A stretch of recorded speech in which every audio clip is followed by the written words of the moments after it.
Keir Starmer is not shy in making decisions that impact this country in the worst possible way. Today, it seems Starmer is set for disaster as he is making a catastrophic move with regard to illegal immigration. We will discuss this in today's video, whilst also going over all of the latest news from up and down the country.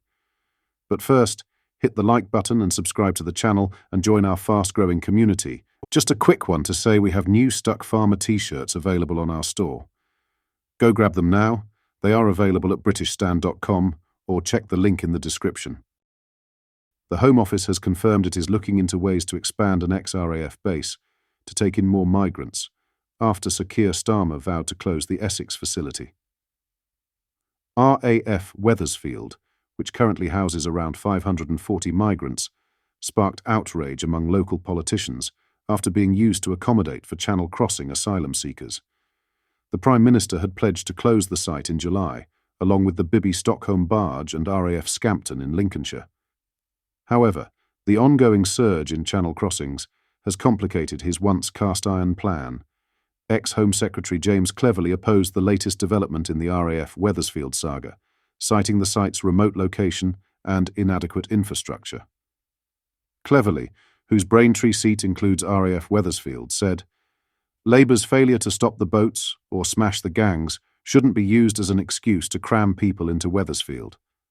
Tory veteran Priti Patel, who represents the neighbouring constituency of Witham, also voiced her objections. She accused Starmer and his Home Secretary Yvette Cooper of U-turning on the use of sites like Wethersfield and working behind the scenes to expand them, while growing the use of hotels. However, the Home Office defended its actions, arguing that there is a need to address an asylum system under unprecedented strain and save taxpayers' money. The number of migrants who have completed the perilous 21-mile journey in 2024 exceeded 30,000 at the end of last month.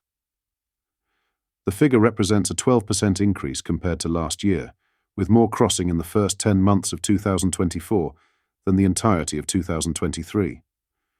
Wethersfield was initially identified as a site to accommodate for 1,700 migrants. However, the Home Office proposed capping numbers at 800, with a surge capacity of 1,245, following criticism over costs and practicality. The site secured planning permission in April under a special development order, with 27 conditions. 8 conditions remain outstanding, including 4 related to the 800 migrant cap. M. The Home Office aims to discharge all conditions as soon as reasonably practicable. Alan Mackenzie, chair of the local Residents' Fields Association, expressed concerns about the site's suitability. He argued, "Two former Home Secretaries recognised Wethersfield's isolation creates so many problems that it is unsuitable for an asylum centre or a prison." Mackenzie added, "It would be foolhardy to repeat the same mistake by increasing numbers there, and the government should seek to close the asylum centre there as soon as possible, as it has stated." The facility has also been considered by the Ministry of Justice as a potential location for 2 super jails to address prison overcrowding. A Home Office spokesman said, "We have taken immediate action to restart asylum processing and are delivering a major uplift in returns to remove people with no right to be in the UK. They really don't want to stop illegal immigration, do they? What are your thoughts on this? Let me know in the comments." In other news, Nigel Farage has warned that Labour's inheritance tax raid will destroy rural communities, as he blasted Keir Starmer and Rachel Reeves for declaring war on small family farms. In Rachel Reeves's budget announced last Wednesday, one major change to current rules was the placing of a cap on farmers' inheritance tax relief at £1 million. Asset-rich but cash-poor farms will have little to no scope to pay inheritance tax bills from farm income, meaning a sale of land and machinery would have to be made to cover the bill when the landowner dies. As a result, thousands of small family farms are likely to be broken up to the point they are no longer viable, damaging the fabric of the British countryside and worsening the UK's food security. In a slickly filmed new video posted on X, the Clacton MP visited one farm in his constituency and met a farmer set to be impacted by the Chancellor's new budget. Speaking to third-generation farmer James Martin, the Reform UK leader said, "Labour doesn't understand the circumstances of family farms." Farage said, "So I've just arrived at a 300-acre family farm. It's in its third generation. It's got 2 or 3 houses, outbuildings, etc." The budget has been just the most massive shock for the farmer here, James Martin. In a moment I'm going to chat to him, and he's I have to say, in a pretty distressed state. The big shock in the budget was inheritance tax on farmland handed down through the generations. Elon Musk overnight coming out hard, saying to the Labour government, "Don't do this. Leave British farmers alone." He asked Martin, "James, this is a family farm, so you finish up with a situation when you inherit, what will you have to do?" Martin responded, "I don't know. Well, obviously I'll have to get some sort of advice from someone. Not that you can actually speak to anyone at the minute, because I imagine phone lines are pretty busy at the moment, but obviously something I need to look into. I've done a sort of rough estimate for myself. Probably just have to stop, to be honest, just so I can keep a roof over the heads and stuff." Farage continued by saying that due to the changes to inheritance tax, Martin would face over £1 million in inheritance tax on a farm that's basically not making much money. Martin continued, "No. Well, we're 300 acres. Basically a third of it's miscanthus, which we use a bit for the bedding. The rest goes into a power station, for homes obviously.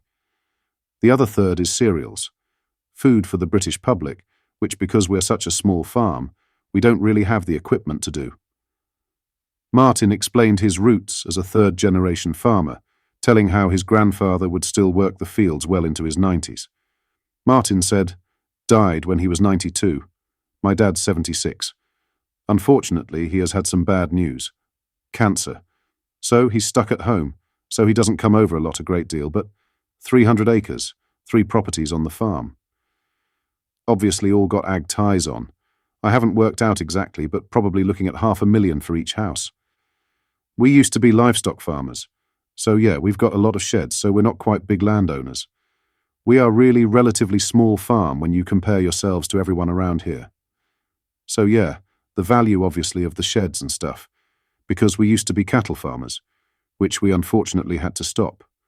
We used to have a herd of 600 cattle here, but the stuff we had to follow, it was very, very hard to actually make some money doing that, especially obviously to support 2 families," he continued. "We work our socks off for it to try and keep all the families running. It doesn't pay enough for me to have a normal life. I'm on a contract with the fire station. I do 120 hours a week on call to make pay up. It's not 120 hours a month. It's actually 120 hours every single week I'm on call to serve the community. Probably could do without it because I've obviously got enough on my plate here." Farage continued, "This is the irony, isn't it? Labour policymakers think these are incredibly rich people while they've got assets, but they're more than assets. It's kind of almost a way of life. And if he was to face in a year or two and an inheritance tax bill of £1 million, it's just not possible, is it?" Martin replied, No, we've obviously trying to make ourselves bigger, tried to beat yourselves like you do. So some of the land we bought, obviously all the 300 acres we got here is actually security for the mortgage. So I can't turn around and say, you know what, we're going to sell a couple of these fields and give it to the government. Because it's owned by someone else, the security for the land. So I'd probably have to sell all that first to pay the mortgage off and then sell whatever I got left to pay the inheritance tax, to be honest. Farage said, well, I'll tell you what. I think the government has got this wrong. They don't understand the circumstances of family farms like this at all. They don't get it. And I think we've got to try and put as much pressure as we can on the government to change this, because as it is, it's going to wipe out a huge number of traditional family farms all over this country. I think it's wrong at every level. James, thank you for sharing your story with us. Yeah, thank you. What are your thoughts on what we discussed in today's video?